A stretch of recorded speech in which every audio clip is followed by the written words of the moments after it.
Good morning all of you. तो विद्यार्थियों, आज की इस क्लास के अंदर हम बात करने वाले हैं नेतृत्व किसे कहते हैं, नेतृत्व की क्या विशेषता हैं, उसकी बात हमने अच्छे से कर ली थी। आज हम यहाँ पर जो बात करने वाले हैं वो है नेतृत्व के गुणों को लेकर के। किसी व्यावसायिक संगठन की सफलता या असफलता नेतृत्व के गुणों पर निर्भर करती है, क्योंकि नेतृत्व का मतलब ये होता है कि एक ऐसा नेता, एक ऐसा लीडर जो अपने अनुयायियों से काम करवाना चाहता है अपनी इच्छा के अनुसार, और वो उसके गुणों पे डिपेंड करती है कि वो व्यक्ति कैसा है, उसके अंदर किस प्रकार के गुण हैं, क्या वो लोग उसकी बात मानेंगे, उसके अनुयायी उसकी बात मानेंगे, उसके अनुयायी उसको अपना आदर्श मानते हैं या नहीं मानते। ये सारी बातें उसके अंदर आती हैं। तो सफलता की प्राप्ति हेतु नेतृत्व में अनेक विशेष गुणों का होना आवश्यक है। विभिन्न विद्वानों ने नेतृत्व के अनेक गुणों का वर्णन किया है। ठीक है, उनमें से कुछ विद्वानों की यहाँ पे बात करेंगे अपन, जैसे कि हेनरी फेयोल बताते हैं कि एक अच्छे नेतृत्व के अंतर्गत कौन कौन से गुण होने चाहिए। तो स्वास्थ्य एवं शारीरिक क्षमता, योग्यता एवं मानसिक संतुलन, नैतिक गुण, ज्ञान, प्रबंधक की योग्यता। ठीक है, उसी प्रकार ऑर्डवेटिड ने भी 10-11 गुणों की बात की है। उद्देश्य एवं दिशा की चेतनता होनी चाहिए। शारीरिक एवं स्नायु शक्ति, शारीरिक मतलब शारीरिक रूप से स्वस्थ, मानसिक रूप से स्वस्थ व्यक्ति होना चाहिए। ठीक है, मैत्री भाव एवं स्नेह मतलब मित्रता पूर्वक व्यवहार करने वाला, स्नेह पूर्वक व्यवहार करने वाला, अपने अनुयायियों से उत्साही व्यक्ति होना चाहिए। ठीक है ना।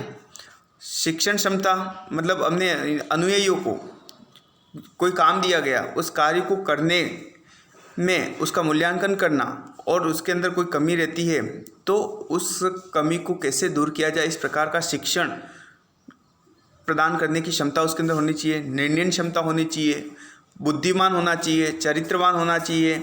ठीक है ना, चारित्रिक गुण उसका अच्छा होना चाहिए, विश्वसनीयता वाला व्यक्ति होना चाहिए। तो इस प्रकार के ये सारे गुण होने चाहिए। उसी प्रकार चेस्टर आई बर्नार्ड ने 7 गुणों की बात की है। निर्णय क्षमता, उत्तरदायित्व, विनम्रता, बौद्धिक क्षमता, स्फूर्ति एवं सहनशीलता, सामाजिक चेतना और सुंदर व्यक्तित्व।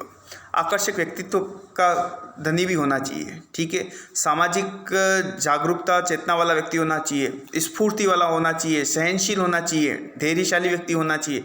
तो इन गुणों की व्याख्या की है। स्टोर्गिल ने 9 गुणों की बात की है। देखिए, सारे के गुण कहीं न कहीं वापस क्रॉस हो रहे हैं।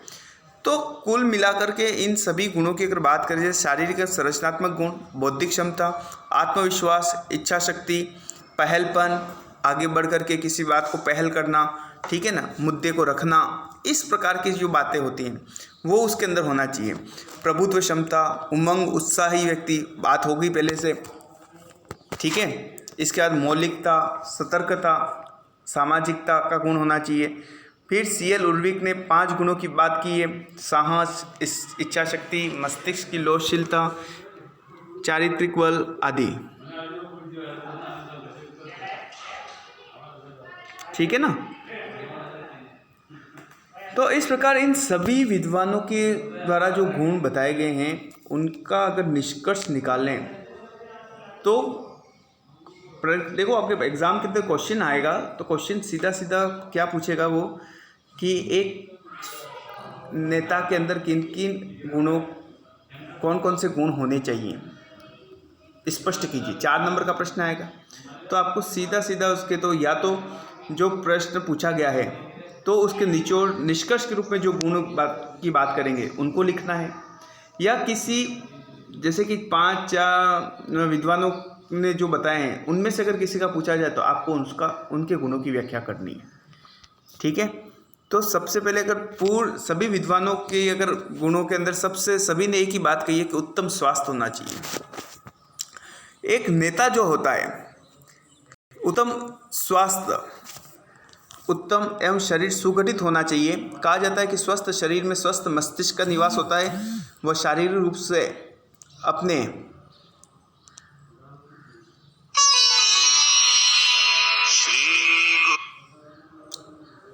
शारीरिक रूप से अपने कार्यों के निष्पादन हेतु सक्षम एवं स्फूर्तिवान होना चाहिए। यदि नेता का स्वास्थ्य उत्तम नहीं होगा तो अपने कार्यों को पूर्ण करने में कठिनाई अनुभव करेगा, वो अपने अनुयायियों को सही मार्गदर्शन प्रदान नहीं कर पाए। कुशाग्र बुद्धि, दूसरा पॉइंट, नेता की सफलता के लिए उसका बुद्धिमान होना नितांत आवश्यक है। नेता कुशाग्र बुद्धि वाला होना चाहिए, बुद्धिमान व्यक्ति होना चाहिए, ठीक है। विपरीत परिस्थितियों में भी धैर्य और गंभीरता से समस्याओं का समाधान कर पाए, ठीक है। ऐसा उलझने वाला व्यक्ति नहीं होना चाहिए। फिर है आत्मविश्वास एवं इच्छा शक्ति। एक कुशल नेता में आत्मविश्वास एवं इच्छा शक्ति होनी चाहिए। एक नेता जिसमें आत्मविश्वास है वह दूसरों को विश्वास जीतने में सफल होता है, ठीक है। स्फूर्ति एवं सहिष्णुता, एक कुशल नेता में आत्मविश्वास एवं इच्छा शक्ति होनी चाहिए और जिसमें आत्मविश्वास होता है वह दूसरों का विश्वास जीतने में सफल होता है, ठीक है।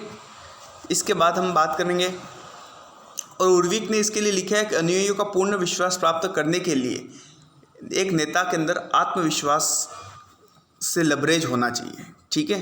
फिर बात करते हैं अगला जो गुण होना चाहिए वो है चरित्रवान का। चरित्र सदैव प्रेरणादायी होना चाहिए। यदि नेता का चरित्र दुर्बल होगा तो उसके अनुयायियों द्वारा को प्रभावित करना असंभव होगा, ठीक है। इसलिए चारित्रिक रूप से वो मजबूत अच्छा होना चाहिए उसका।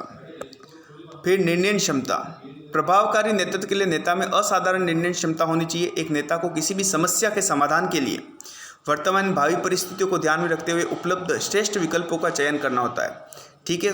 उसमें किसी को पॉजिटिव भी है तो कोई नकारात्मक, किसी को स्वीकार भी करना पड़ता है तो किसी को मना भी करना पड़ता है, लेकिन वो उसका जो प्रभाव होना चाहिए उस निर्णय का वो संगठन के लिए सकारात्मक होना चाहिए।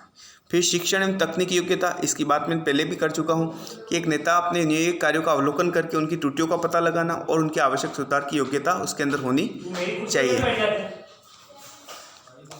अभिप्रेरण योग्यता, ठीक है। एक नेता में अपने अनुयायियों को निर्धारित लक्ष्य के अनुरूप कार्य करने तो प्रेरित करने की योग्यता होनी चाहिए। उसे अपने अनुयायियों की रुचियों, विचारों, भावनाओं, आवश्यकताओं आदि को समझने, उन्हें संतुष्ट करने की योग्यता नहीं, क्योंकि एक लीडर जो होता है, नेता जो होता है, नेतृत्व करने वाला व्यक्ति अगर अपने अनुयायियों की भावनाओं का सम्मान नहीं करेगा तो उसके अनुयायी उसकी बात को स्वीकार नहीं करेंगे, ठीक है।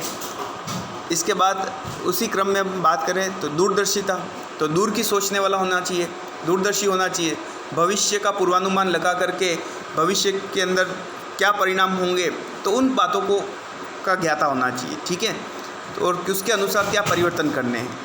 फिर है मानवीय दृष्टिकोण, मानवीय संबंधों के निर्माण की क्षमता। तो एक सफल नेता द्वारा अपने अनुयायियों के साथ मानवीय व्यवहार किया जाना चाहिए। नेता का प्रमुख कार्य अपने अनुयायियों के मार्गदर्शन कर उन्हें इच्छित कार्य लेना है और अपने अनुयायियों की रुचियाँ, भावना और क्षमता, कमियाँ आदि का पूरा ज्ञान उसके अंदर होना चाहिए, तभी वो उनके साथ एक अच्छे रिलेशनशिप मेंटेन कर पाएगा। दूसरा है, अगला है उत्तरदायित्व की भावना।